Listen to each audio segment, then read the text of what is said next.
सर्वशक्तिमान परमेश्वर के वचनों के पाठों का संग्रह।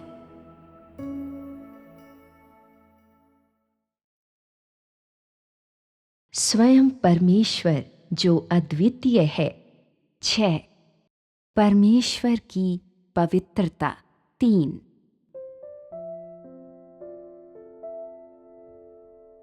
मैं जानता हूँ कि बहुत सारे लोग अपेक्षा कर रहे हैं कि मैं कहूँ कि वास्तव में परमेश्वर की पवित्रता क्या है, परंतु जब मैं परमेश्वर की पवित्रता के बारे में बात करता हूँ तो मैं सबसे पहले उन कार्यों के बारे में बात करूँगा जिन्हें परमेश्वर करता है।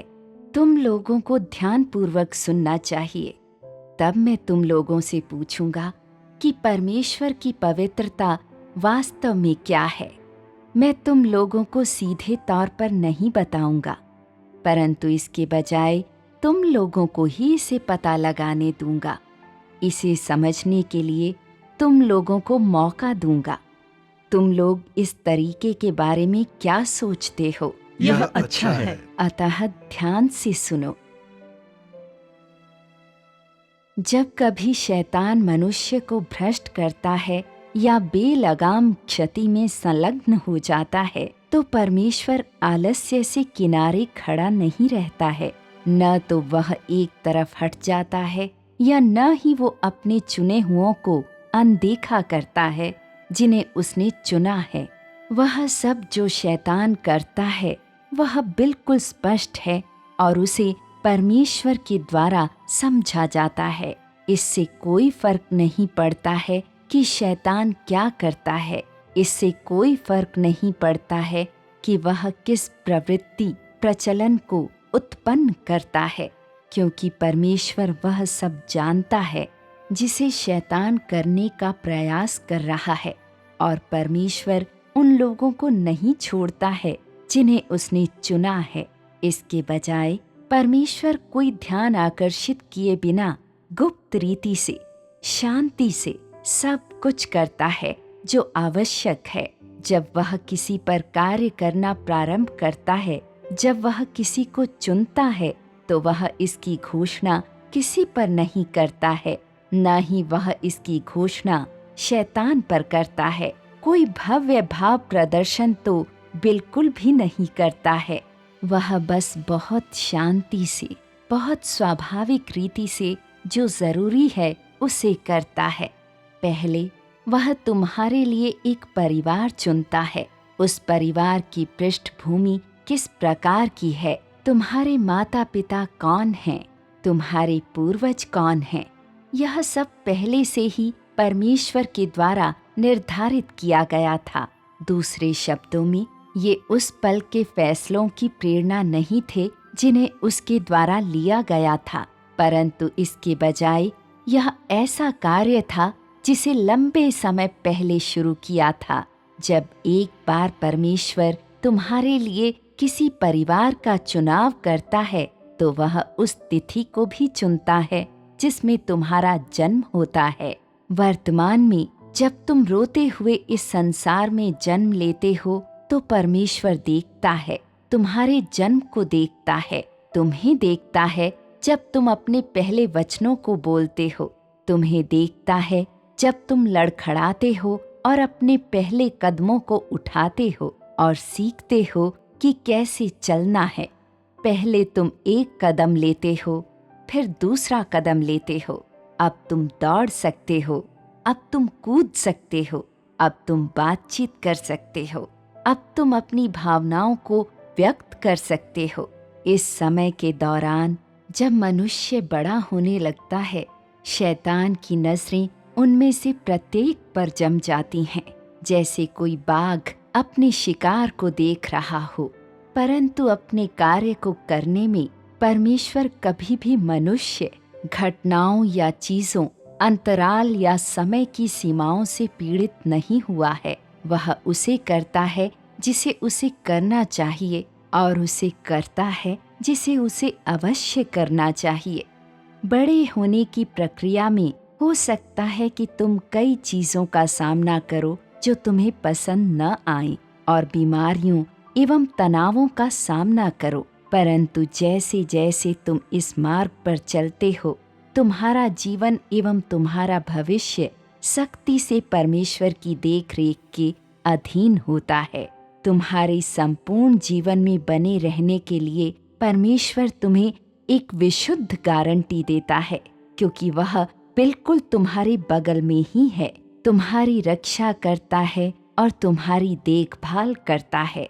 इस बात से अनजान तुम बढ़ते जाते हो, तुम नई नई बातों के संपर्क में आने लगते हो और इस संसार को और इस मानव जाति को जानना प्रारंभ करते हो। तुम्हारे लिए हर एक चीज ताजा एवं नई होती है। तुम अपने कार्य को करना पसंद करते हो और तुम उसे करना पसंद करते हो जो तुमको अच्छा लगता है। तुम अपनी स्वयं की मानवता के भीतर रहते हो, तुम अपने स्वयं के जीवन के दायरे में भीतर जीते हो और तुम्हारे पास परमेश्वर के अस्तित्व के विषय में जरा सी भी अनुभूति नहीं होती है। परंतु जैसे जैसे तुम बड़े होते जाते हो, परमेश्वर मार्ग के हर कदम पर तुम्हें देखता है और तुम्हें देखता है जब तुम आगे की ओर हर कदम उठाते हो, यहाँ तक कि जब तुम ज्ञान अर्जित करते हो या विज्ञान की पढ़ाई करते हो, किसी भी कदम पर परमेश्वर ने तुम्हें कभी अकेला नहीं छोड़ा है। इस मामले में तुम भी अन्य लोगों के ही समान हो। इस संसार को जानने और उसके साथ संपर्क में आने के पथ क्रम में तुमने अपने स्वयं के आदर्शों को स्थापित कर लिया है। तुम्हारे पास तुम्हारे स्वयं के शौक, तुम्हारी स्वयं की रुचियां हैं और साथ ही तुम ऊंची महत्वाकांक्षाओं को भी आश्रय देते हो। तुम अक्सर अपने स्वयं के भविष्य पर विचार करते हो, अक्सर रूपरेखा खींचते हो कि तुम्हारे भविष्य को कैसा दिखना चाहिए, परंतु इससे कोई फर्क नहीं पड़ता है कि मार्ग पर क्या होता है, क्योंकि परमेश्वर साफ आंखों से सब कुछ देखता है। हो सकता है कि तुम अपने स्वयं के अतीत को भूल गए हो, परंतु परमेश्वर के लिए ऐसा कोई नहीं है जो उससे बेहतर तुम्हें समझ सकता है। तुम परमेश्वर की दृष्टि में जीवन बिताते हो, बढ़ते हो और परिपक्व होते हो। इस समय अवधि के दौरान परमेश्वर का सबसे महत्वपूर्ण कार्य कुछ ऐसा है जिसका एहसास कोई कभी नहीं करता है, कुछ ऐसा है जिसे कोई नहीं जानता है। परमेश्वर ने निश्चय ही तुम्हें इसके बारे में नहीं बताया है, अतः यह सबसे महत्वपूर्ण चीज क्या है? कोई व्यक्ति कह सकता है कि इस बात की गारंटी है कि परमेश्वर किसी व्यक्ति को बचाएगा। इसका अर्थ है कि परमेश्वर इस व्यक्ति को बचाना चाहता है, अतः उसे इसे करना ही होगा और यह कार्य मनुष्य एवं परमेश्वर दोनों के लिए आवश्यक रूप से महत्वपूर्ण है। क्या तुम लोग इसे जानते हो?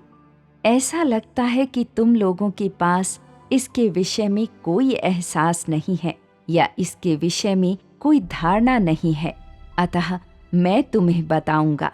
जब तुम्हारा जन्म हुआ उस समय से लेकर अब तक परमेश्वर ने तुम में बहुत सारे कार्यों को संपन्न किया है, परंतु हर बार जब भी उसने कुछ किया तो उसने तुम्हें नहीं बताया। तुम्हें नहीं जानना था, अतः तुम्हें नहीं बताया गया था। ठीक है? हाँ। मनुष्य के लिए हर चीज जो परमेश्वर करता है वह महत्वपूर्ण है। परमेश्वर के लिए यह ऐसी चीज है जिसे उसे करना ही होगा, परंतु उसके हृदय में कोई महत्वपूर्ण चीज है जिसे उसे करने की आवश्यकता है, जो इन चीजों से कहीं बढ़कर है। वह क्या है? अर्थात जब मनुष्य पैदा हुआ था उस समय से लेकर अब तक परमेश्वर को उनमें से प्रत्येक की सुरक्षा की गारंटी देनी होगी। हो सकता है कि तुम लोग ऐसा महसूस करो मानो तुम लोगों ने पूरी तरह से नहीं समझा है। यह कहते हुए, क्या यह सुरक्षा इतनी महत्वपूर्ण है?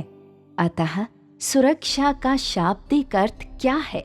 हो सकता है कि तुम लोग इसे इस अभिप्राय से समझते हो कि यह शांति है, या हो सकता है कि तुम लोग इसे इस अभिप्राय से समझते हो कि कभी विपत्ति या आपदा का अनुभव न करना, अच्छे से जीवन बिताना, एक सामान्य जीवन बिताना।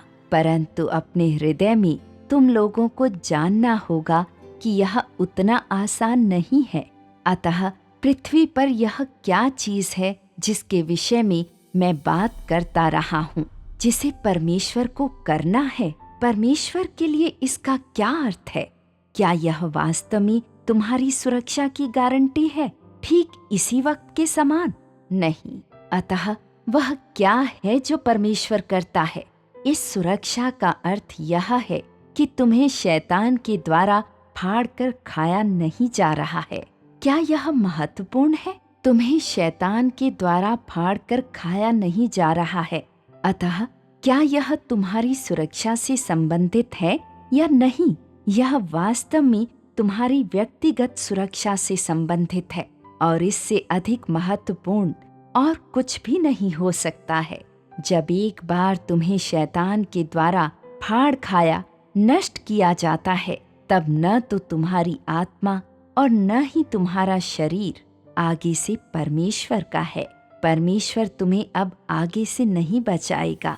परमेश्वर ऐसी आत्माओं को छोड़ देता है और ऐसे लोगों को छोड़ देता है। अतः मैं कहता हूँ कि सबसे महत्वपूर्ण कार्य जिसे परमेश्वर को करना है, वह तुम्हारी सुरक्षा की गारंटी देना है। यह गारंटी देना कि तुम्हें शैतान के द्वारा फाड़ कर खाया नहीं जाएगा। यह अति महत्वपूर्ण है कि नहीं? अतः तुम लोग उत्तर क्यों नहीं दे सकते हो? ऐसा प्रतीत होता है कि तुम लोग परमेश्वर की महान दया को महसूस नहीं कर सकते हो। परमेश्वर मनुष्य को सुरक्षा की गारंटी देने और यह गारंटी देने के अतिरिक्त बहुत कुछ करता है कि उन्हें शैतान के द्वारा फाड़ कर खाया नहीं जाएगा। वह किसी को चुनने और उनको बचाने की तैयारी में बहुत सारे कार्य करता है। पहला, तुम्हारे पास किस प्रकार का चरित्र है, किस प्रकार के परिवार में तुम पैदा होगे, तुम्हारे माता पिता कौन हैं, तुम्हारे कितने भाई और बहन हैं, तुम्हारे परिवार की स्थिति एवं आर्थिक दशा क्या है, तुम्हारे परिवार की परिस्थितियां क्या हैं। परमेश्वर के द्वारा तुम्हारे लिए इन सब का प्रबंध कड़ी मेहनत से किया जाता है। जहाँ तक अधिकांश लोगों की बात है, क्या तुम लोग जानते हो कि परमेश्वर के चुने हुए लोग अधिकांशतः किस प्रकार के परिवार में पैदा होते हैं? क्या वे प्रमुख परिवार होते हैं? उनमें से कुछ हो सकते हैं। हम निश्चित रूप से कह नहीं सकते हैं कि कोई भी नहीं होते, परंतु वे बहुत कम होते हैं। क्या वे असाधारण धन संपत्ति वाले परिवार होते हैं, जैसे कि अरबपति या खरबपति? वे प्रायः कभी इस प्रकार के परिवार नहीं होते हैं। अतः परमेश्वर लोगों के लिए अधिकांशतः किस प्रकार के परिवार की व्यवस्था करता है? साधारण परिवार। अतः कौन से परिवार साधारण परिवार होते हैं? वे मुख्य तौर पर काम करने वाले परिवार और कृषक परिवार होते हैं। कर्मचारी जीने के लिए अपने वेतन पर आश्रित होते हैं और आधारभूत आवश्यकताओं को जुटा सकते हैं। वे तुम्हें किसी भी सूरत में भूखा रहने नहीं देंगे, परंतु तुम यह अपेक्षा नहीं कर सकते कि तुम्हारी सारी भौतिक आवश्यकताओं को पूरा किया जाए। कृषक अपने भोजन के लिए फसल उगाने पर आश्रित होते हैं। उनके पास खाने के लिए अन्न होता है और चाहे जो भी हो तुम भूखे नहीं रहोगे, परंतु तुम्हारे पास बहुत अच्छे कपड़े नहीं हो सकते हैं। फिर कुछ ऐसे परिवार हैं जो व्यवसाय में संलग्न हैं या छोटे व्यवसायों को चलाते हैं, और कुछ माता पिता बुद्धिमान होते हैं और इन्हें भी साधारण परिवार के रूप में ही गिना जा सकता है।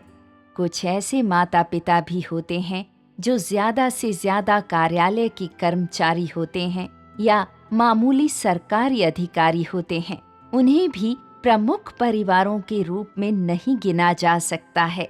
अधिकतर लोग साधारण परिवारों में पैदा होते हैं और इन सब का प्रबंध परमेश्वर के द्वारा किया जाता है। कहने का तात्पर्य है, सबसे पहले तो यह वातावरण जिसमें तुम रहते हो वह पर्याप्त साधनों का परिवार नहीं होता जिसकी तुम कल्पना करते हो, बल्कि यह ऐसा परिवार होता है जिसे परमेश्वर के द्वारा तुम्हारे लिए निर्धारित किया गया है। और अधिकांश लोग इस प्रकार के परिवार की सीमाओं के भीतर जीवन बिताएंगे। हम यहाँ पर अपवादों की चर्चा नहीं करेंगे, अतः सामाजिक रुतबे के विषय में क्या कहें। अधिकांश माता पिता की आर्थिक स्थितियां औसत दर्जे की होती हैं और उनके पास ऊंचा सामाजिक रुतबा नहीं होता है। उनके लिए बस किसी रोजगार का होना ही अच्छा है। क्या कोई ऐसे होते हैं जो राज्यपाल हों? क्या कोई ऐसे होते हैं जो राष्ट्रपति हों? नहीं। ज्यादा से ज्यादा वे ऐसे लोग होते हैं जैसे छोटे व्यवसाय के प्रबंधक या छोटे मोटे मालिक, जो औसत सामाजिक रुतबे के होते हैं, जो औसत आर्थिक स्थितियों में रहते हैं। अन्य कारक परिवार के जीवन यापन का वातावरण है। सबसे पहले ऐसे कोई माता पिता नहीं होते जो स्पष्ट रूप से अपने बच्चों को भविष्यवाणी और भावी कथन के पथ पर चलने के लिए प्रभावित करते हों। ऐसे भी बहुत ही कम होते हैं। अधिकांश माता पिता बहुत ही सामान्य होते हैं और तुम लोगों के समान ही होते हैं। परमेश्वर ठीक उसी समय लोगों के लिए इस प्रकार के वातावरण को निर्धारित करता है जब वह उन्हें चुनता है, और यह लोगों को बचाने के उसके कार्य के लिए अत्यंत लाभदायक होता है। बाहरी तौर पर ऐसा प्रतीत होता है कि परमेश्वर ने मनुष्य के लिए ऐसा कुछ नहीं किया है जो पृथ्वी को हिला दे। वह बस सब कुछ गुप्त रीति से, विनम्रता से और खामोशी से करता है, परंतु वास्तव में वह सब जो परमेश्वर करता है तुम्हारे उद्धार हेतु एक नींव डालने के लिए, आगे के मार्ग को तैयार करने के लिए और तुम्हारे उद्धार के लिए सभी आवश्यक स्थितियों को तैयार करने के लिए करता है।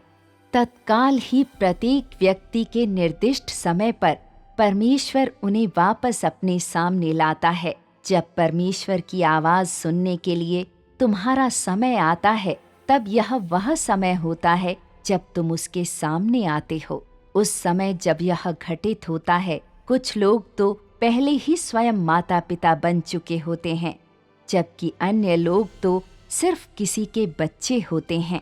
दूसरे शब्दों में, कुछ लोगों ने विवाह कर लिया होता है और उनके बच्चे हो जाते हैं, जबकि अन्य लोग अभी भी अकेले ही होते हैं। उन्होंने अभी तक अपने परिवार शुरू नहीं किए होते हैं, परंतु लोगों की स्थितियों की परवाह किए बगैर परमेश्वर ने पहले से ही समय को निर्धारित कर दिया है जब तुम्हें चुना जाएगा और जब उसका सुसमाचार और वचन तुम तक पहुंचेगा। परमेश्वर ने परिस्थितियों को निर्धारित किया है, किसी व्यक्ति या किसी संदर्भ को निर्धारित किया है जिसके माध्यम से तुम तक सुसमाचार पहुंचाया जाएगा, ताकि तुम परमेश्वर के वचन को सुन सको। परमेश्वर ने तुम्हारे लिए पहले से ही सभी आवश्यक परिस्थितियों को तैयार कर लिया है, ताकि अनजाने में तुम उसके सामने आ जाओ और परमेश्वर के परिवार में वापस लौट जाओ। तुम भी अनजाने में परमेश्वर का अनुसरण करते हो और उसके कदम दर कदम कार्य में प्रवेश करते हो। परमेश्वर के कार्य करने के तरीके में प्रवेश करते हो जिसे उसने तुम्हारे लिए कदम दर कदम तैयार किया है। सभी कार्यों में सबसे छोटा कार्य जिसे परमेश्वर करता है और जिसे इस समय मनुष्य को देता है, वह सर्वप्रथम वह देखभाल एवं सुरक्षा है जिसका मनुष्य लाभ उठाता है, और यह वास्तव में सच्चा है। अतः परमेश्वर किस प्रकार के तरीकों का इस्तेमाल करता है? परमेश्वर विभिन्न लोगों, घटनाओं एवं चीजों को व्यवस्थित करता है ताकि मनुष्य उनमें परमेश्वर के अस्तित्व एवं कार्यों को देख सके। उदाहरण के लिए कुछ ऐसे लोग होते हैं जो परमेश्वर पर विश्वास करते हैं क्योंकि उनके परिवार में कोई बीमार है और वे कहते हैं, मेरे परिवार का एक सदस्य बीमार है, मैं क्या करूं? तब कुछ लोग कहते हैं, यीशु में विश्वास करो। अतः वे परमेश्वर पर विश्वास करना प्रारंभ कर देते हैं और परमेश्वर में यह विश्वास परिस्थिति के कारण आया है। अतः किसने इस परिस्थिति का निर्माण किया है? परमेश्वर ने। उस परिस्थिति के माध्यम से वे परमेश्वर की ओर फिरते हैं। कुछ इस तरह के परिवार होते हैं जहां सभी विश्वासी होते हैं, बच्चे और बूढ़े, जबकि कुछ ऐसे भी परिवार होते हैं जहां विश्वास व्यक्तिगत होता है। अतः तुम मुझे बताओ, उस विश्वासी ने परमेश्वर से क्या प्राप्त किया है?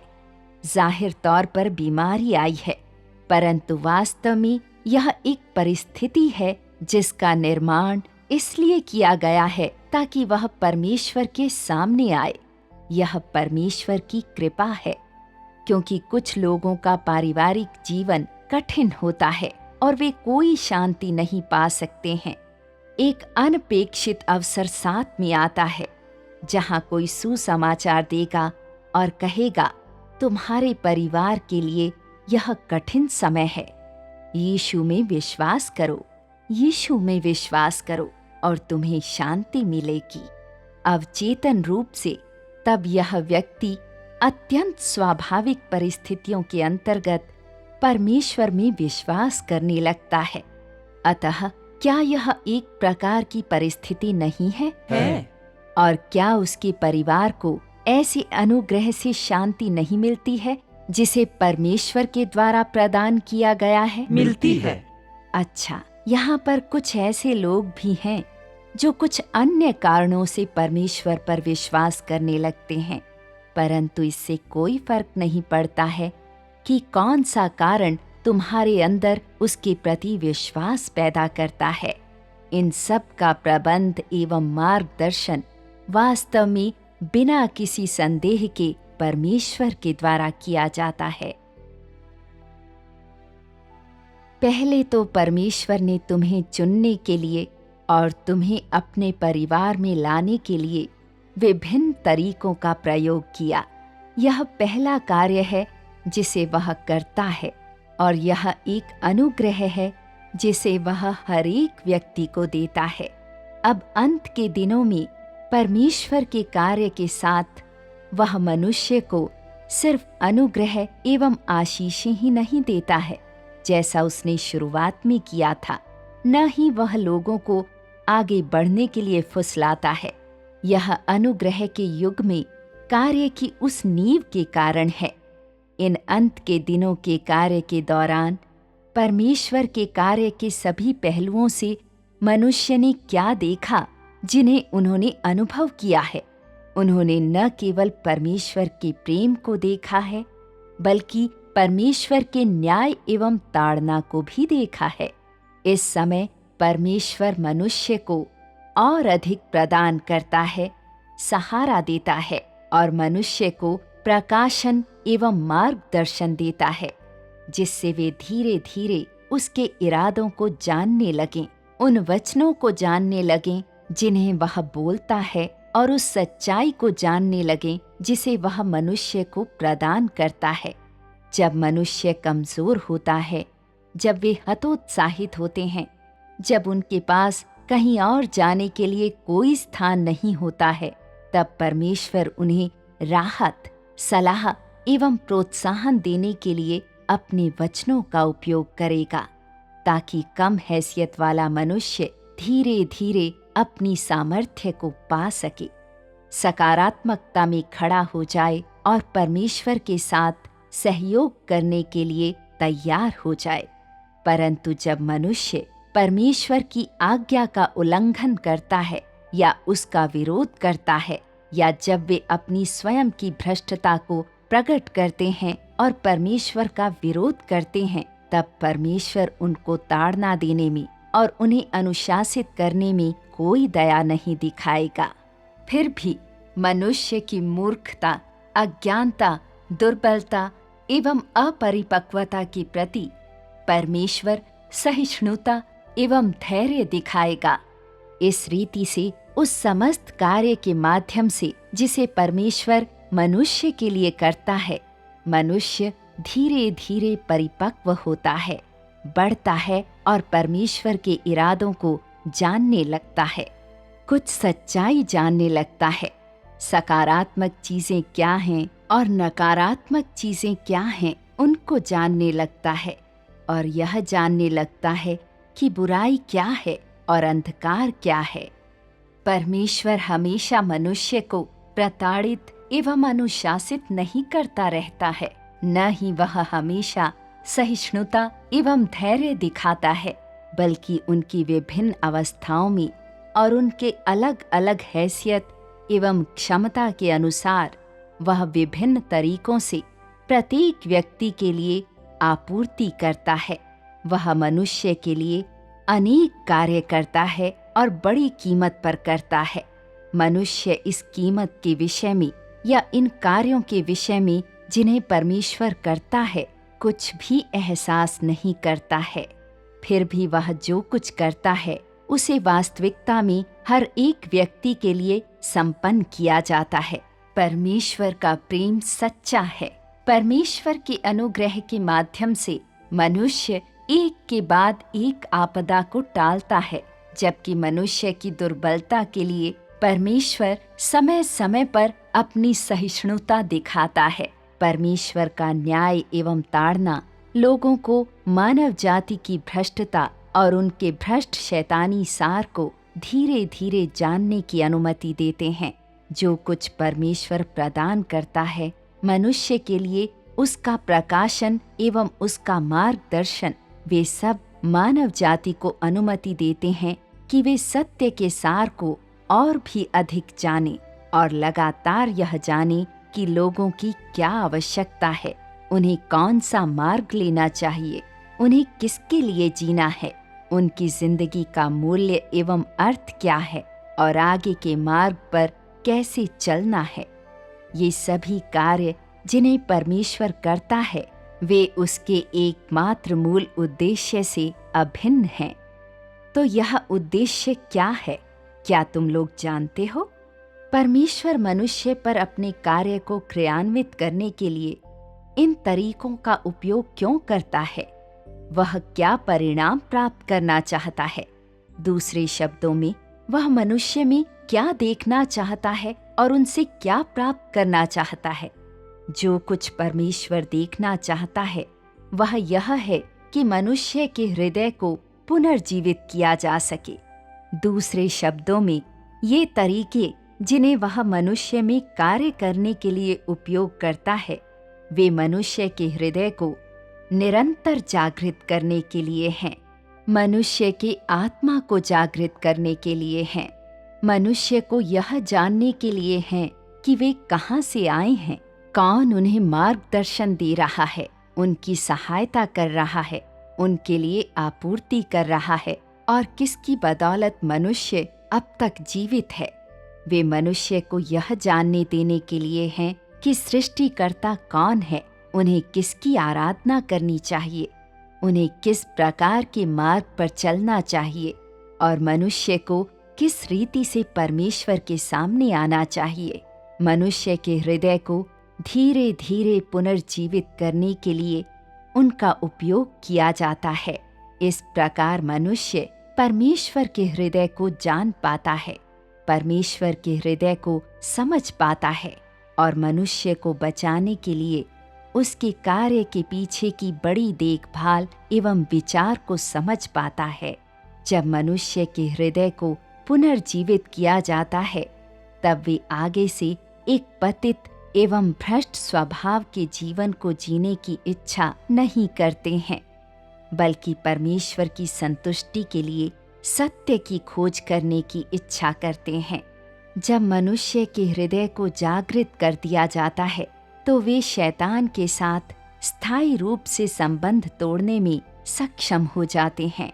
शैतान उन्हें अब आगे से कोई हानि नहीं पहुंचा पाता है, उन्हें अब आगे से नियंत्रित नहीं कर पाता या मूर्ख नहीं बना पाता है, बल्कि मनुष्य परमेश्वर के हृदय को संतुष्ट करने के लिए परमेश्वर के कार्य में और उसके वचन में सकारात्मक रूप से सहयोग कर सकता है। इस प्रकार परमेश्वर के भय को प्राप्त करता है और बुराई से दूर रहता है।